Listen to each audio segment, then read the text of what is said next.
Hello and welcome to another video. So today I'm cracking on with the car again. I'm going to be bleeding the brakes today, looking at the power steering, making sure there's no leaks, also fitting the battery tray, and just going to carry on, start getting the car back together again. Maybe have a look at the cooling system as well. So here we go. Right, so I'm going to bleed the brakes. I've got this this brake bleed kit. So weirdly, you can use a tyre to put pressure onto it. So I've got the wheel off the car, obviously I'm going to use that. So it just screws onto the reservoir and you can put some pressure into the system and then hopefully bleed it. So yeah, I've got G60 brakes on this car. Nice big brakes, G60 brakes. I'm not going to use the car on the track, it's just going to be like a fun road car, so they should be fine. So yeah, I'm going to use this kit and bleed the brake system. Right, this seems to be working. So I've got it rigged up to the tyre. You're meant to have 20 psi in the tyre, so I've taken some air out, and then you plug it in, and then literally it forces all the air out. Pretty clever. I've seen the ones with the hand pumps. I probably should have got one of those because this is a little bit, I don't know, I mean it seems to work, but it's a bit weird. Yeah, so far so good. Right, this brake bleeder seems to work quite well. So basically you can just connect it up to the tyre, and it's got puts pressure straight onto the system. So you can do the brakes by yourself. You don't need to pump the pedal and have someone else in the car. A little trick I want to show you on Mark II. So basically on a Mark II, there's a rear, at the back there's a load compensator. So when you're bleeding the brakes, you can do it up in the air to start with, but to do the final bleed, you need to have the car on the ground on its wheels to do the back brakes, because you've got this load compensator under here. This mechanism here is sprung loaded, and it's connected to the rear beam on a spring there. I don't know if you can quite see it. So it basically, it's the rear bias for the weight, for the load in the car. So, oh, pardon me. So what I tend to do to bleed the back brakes, do it, like I say, do it up in the air initially, and then put the car on the rears, put it on the ground, so it's got all the load on it, and then you can actually get to the rear brake nipples under the car, with all four wheels on the ground. So I don't know if you can see there. What I've done is I've got a spanner and a hose on the rear brake nipples. So you just do it with the car on the ground for the rear brakes. Little trick to any Mark II owners out there, might know that trick. Right, the brakes are totally bled up now. So I've used the method of having the car on the ground to do the rear brakes. Totally bled up and pedals feeling good. I've also put together the hydraulic clutch kit. So I've got this aftermarket hydraulic clutch setup. So it's got the valve there, and the reservoir sits up there under the dashboard. So I've bled the clutch as well, and the clutch pedal feels good as well. So we got clutch and we got brakes, which is good. Another step in the right direction. And of course, obviously using the VR6 gearbox, I've got the hydraulic clutch set up on there. So yeah, more progress made. Happy days.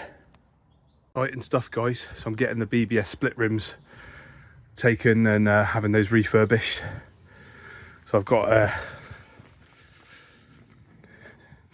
BBS RMs to go on the car.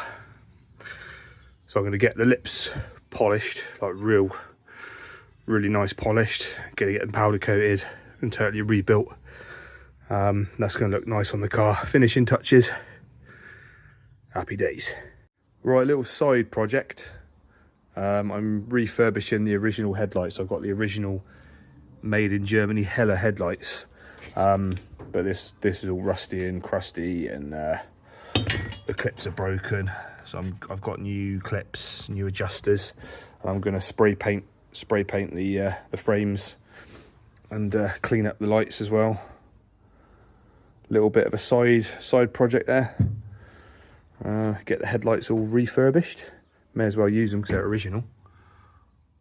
Saves me buying new ones. Yeah, another little job ticked off the list. Right, just a little before and after. So crusty, crusty, crusty.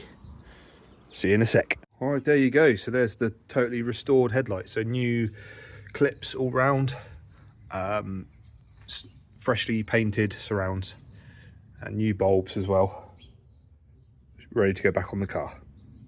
Right, I'm just getting the radiator hoses plumbed in the radiator now. So yeah, we've got all of the radiator hoses all connected up now.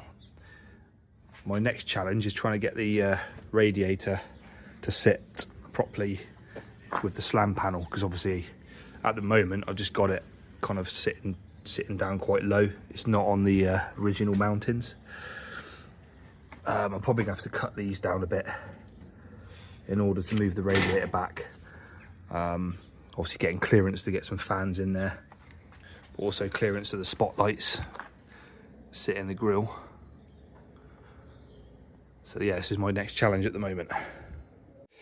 Right, so the VR6 radiator is actually taller than the original Mark II's radiator, so it won't fit in the original holes. So what I'm going to do, I'm going to make up some brackets for the radiator to sit in. So I've got a little bit of plate here. I'm just going to cut a couple of strips and then bend them to the correct shape, and then fit them to the car. Right, and so I've just finished fitting these brackets for the radiator. So I've welded a couple of brackets onto the cross member there,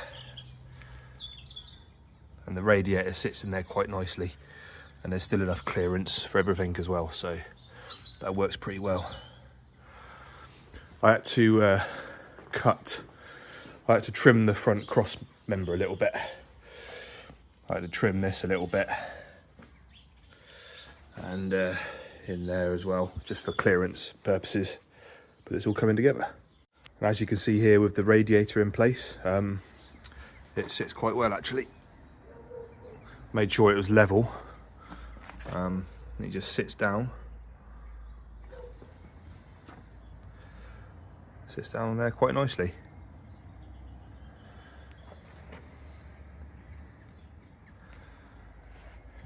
Right, next to put it all back together again. Right, another little job I've just got done, a little side quest. I've got the battery mounted in the boot. It's nice and secure. What I'd done is I just got this real cheap battery clamp off eBay, and I wanted the battery to be over here out the way so I could still use the boot. So what I had to do, I had to slightly extend this. I welded like an extra piece on, then I've gone into the actual chassis of the car, so it's hooked in there.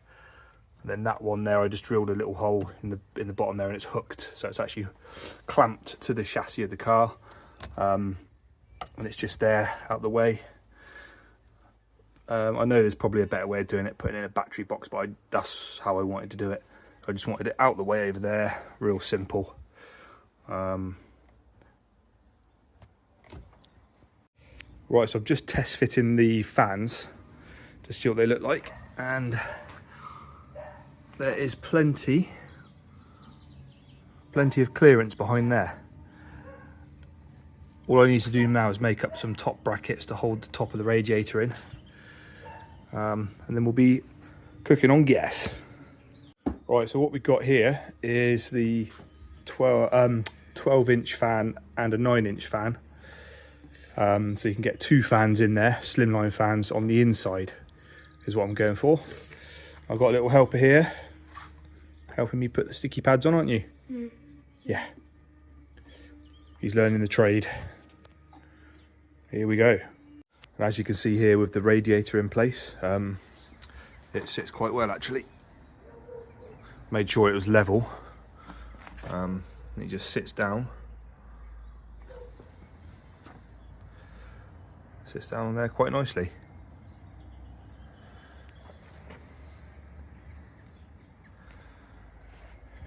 Right, next to put it all back together again. Right, so I've been really busy, so I've got the whole front end of the car back on. Front splitter as well. So I've tested the radiator fans. They work by bridging. The radiator is all secure. I've managed to use one of the original brackets to hold the radiator in place. Scuttle panels all back in. All I've got to do now is put some coolant in it, run it up to temperature, and make sure there's no coolant leaks. And then it's ready for an MOT. Right, so here it sits, bonnet back on.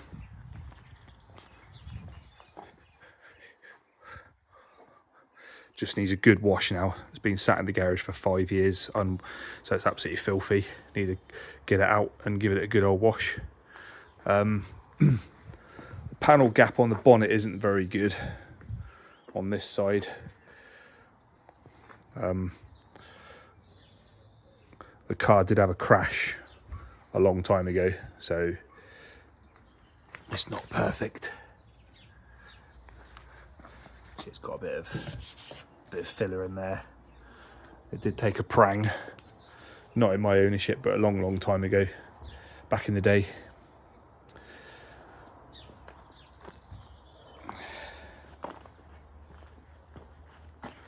Got all the interior back together as well now, so everything is in. Steering wheel, all the under tray.